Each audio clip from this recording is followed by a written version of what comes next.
আম্মা জান আয়েশা বলে, ইয়া রাসূলুল্লাহ, আপনিও কি ওই দিন উলঙ্গ অবস্থায় উঠবেন?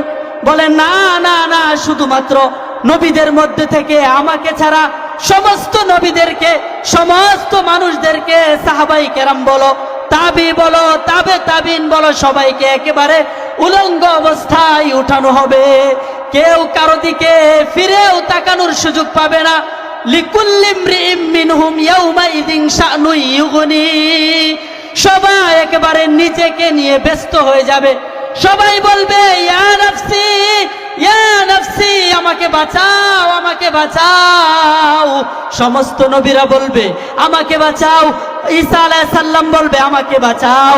ইব্রাহিম আলাইহিস সালামও বলবে, আমাকে বাঁচাও।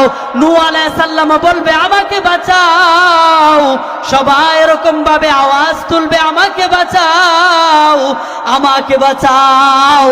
যখন সমস্ত মানুষগুলো এরকম ভাবে আওয়াজ করতে থাকবে, বাঁচাও বাঁচাও বাঁচাও, এক পার্শ্ব থেকে আওয়াজ আসবে, ইয়া উম্মতি, ও মালিক, আমার উম্মতদেরকে বাঁচান। আল্লাহু আকবার। বলা হবে, আমার উম্মতদেরকে বাঁচান। ও দুনিয়ার মুসলমান, জানোনি ওই ব্যক্তিটাকে?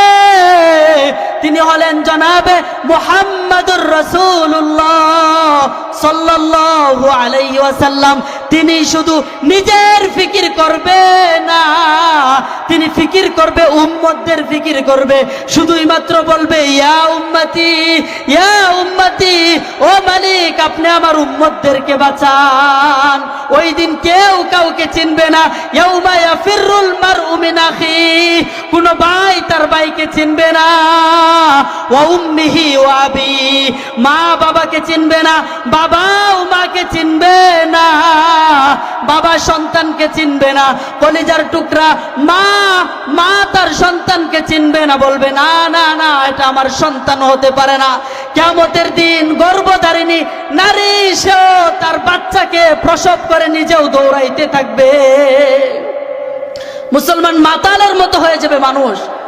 ওহুম সুকারা, কুরআনুল কারীমের ভিতরে এসেছে, ওহুম সুকারা, তারা একেবারে মাতালের মতো দৌড়াইতে থাকবে। নিজের অবস্থার ব্যাপারে কোত্থেকে কি হচ্ছে না হচ্ছে কোনো কিছুই বলতে পারবে না। এমন একটা পরিস্থিতি ওই দিন হয়ে যাবে।